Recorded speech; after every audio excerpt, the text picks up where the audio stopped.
In this video, we're going to go over installing WordPress. If you know how to install WordPress already, you can just skip this video because that's all we're going to do in here. Also, if you already have a WordPress site set up, you can run this autoresponder from within that WordPress install without affecting that install.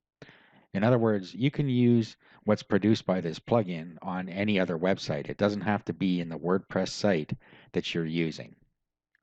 Okay, so having said that, let's get started with the install. So first go to wordpress.org, and then you want to click on download WordPress, and then you want to download the most recent version here in zip format, and we'll save that. Okay, so here's the file we downloaded. So let's right click on this, and then you want to extract all if you're in Windows, or you can use a third party if you want. I use 7-zip. It's a free one you can download if you want. I just use this because it's faster, but use what you like. So let's go extract files and click OK. And it's going to extract them into a WordPress folder here. Okay, so while it's doing this, let's go over to our hosting account and set up our database. Okay, so I'm showing you this in cPanel because that's what I use, but whatever hosting system you use, you'll be able to find your database section and set up a database. So I'm going to use this database wizard here, and it does it all in one step for us. Okay, so we just give this database a name. I'm just going to call it AR for Autoresponder. Next. Okay, here you need to set up a user and password for the database so that it can access it. So I'm going to give it the same name, and then I'm going to use the password generator to make a strong password. So we'll just copy this because we're going to need this later. Click I've copied it to a safe place and use password. Now at this point you should open up a notepad session to save this password because we are going to need it later. Okay, so I'll just paste that in there, and that's the password we're going to need, and we'll create the user.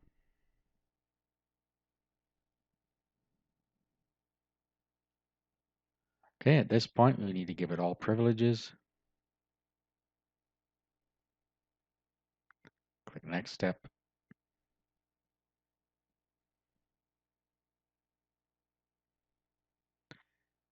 Okay, and then it tells us it's created. So we're just going to copy this whole line here because it has the name of our database and of our username. They happen to be the same in my case, but it's just easier to copy this line and then you have everything together. So we'll put it here above this.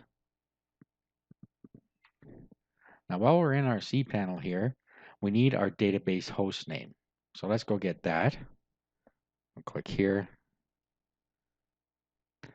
Now back to the databases section here, and we want to go to phpMyAdmin and get our host name for our databases. Okay, and you'll see up at the top here it says server localhost. So you need to take note of what it says here. Write it down if it is something besides localhost because localhost is the default. But if it isn't, then write that down on your notepad. Now at this point we have everything we need. Our files are unzipped. We have our database and we have our host name.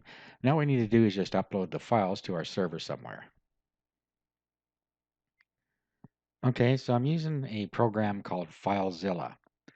Filezilla is a free program you can download, and it allows you to upload your files via FTP, or File Transfer Protocol. So what you have here is on the left side, you navigate to the folder where you want to upload your files from. On the right side, this is where you connect to your server, and this is where you're going to upload to. So to do that, you can just put in your host name, which is your domain name, the username and password for your hosting account. You can also use the site manager, and then you can add your domains in there, and then it makes it easier to connect to them. Okay, so what I'm going to do here is we need to go to where the files are, which is into this directory here where you see all of these things. On the right side, I'm just going to create a new directory for my WordPress install, and I'm just going to call it AR for Autoresponder. Doesn't matter what you call it. And again, if you're installing it on an existing WordPress install, then none of this is necessary. All right, so let's just going to come over here and select all of these and then right click and upload. Okay, so we'll just wait for that to upload and then we'll run the install. Okay, so at this point we have everything uploaded and you should just look down here and make sure you didn't have any failed transfers. So everything has transferred up there. Now what we need to do is go to the URL to this install. So let's go to the web browser. Okay, so once you've put in the URL and hit enter, you'll come to this page. So you select your language. Next is just telling you that you need your database name, database username, database password, or database host. So we've already got all of those, and table prefix that we're going to choose. So let's click Let's Go. Okay, and then we just substitute our values in here. So we copy this down. We have the username here and the database over here. So it doesn't matter which one we picked in this case because I made them both the same. But if you didn't, then you're going to need to make sure you got those straight. Okay, so database and username, I made the same. Password.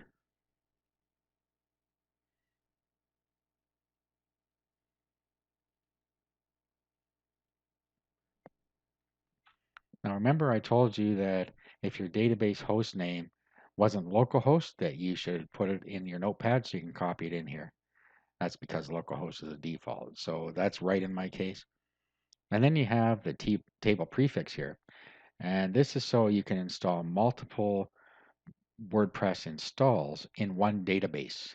So if you're limited in databases in your hosting package, this is how you can do it. I'm just going to change this from standard here. I'm just going to call it AR for Autoresponder. But it really doesn't matter what you call it. So let's submit. It's going to check to make sure we got that right. And then we run the install. Okay, the next thing comes up is our site title. I'm just going to call it test AR. If you're just going to use this as an autoresponder, then you can do whatever you want here. It's not anything that anybody's going to really see. However, if you're going to use it as your blog, then you need to be a little more careful with this. Okay, then our username. I'm just going to use admin because I'm lazy here. You should never use admin because it's the first thing that people use when they try and break into your account. They use admin and then they try for passwords. Okay, and then you can key in your own password or use the strong password that it put in there for you. And then if you use a weak password, you got to click on this box here. You put it in your email address and whether you want the search engines to come to this site. If you're using this only as an autoresponder, you're going to want to check this here so that the search engines don't index your site. Okay, so fill that out and click Install WordPress. Okay, at this point we're all installed. So we'll just log in here.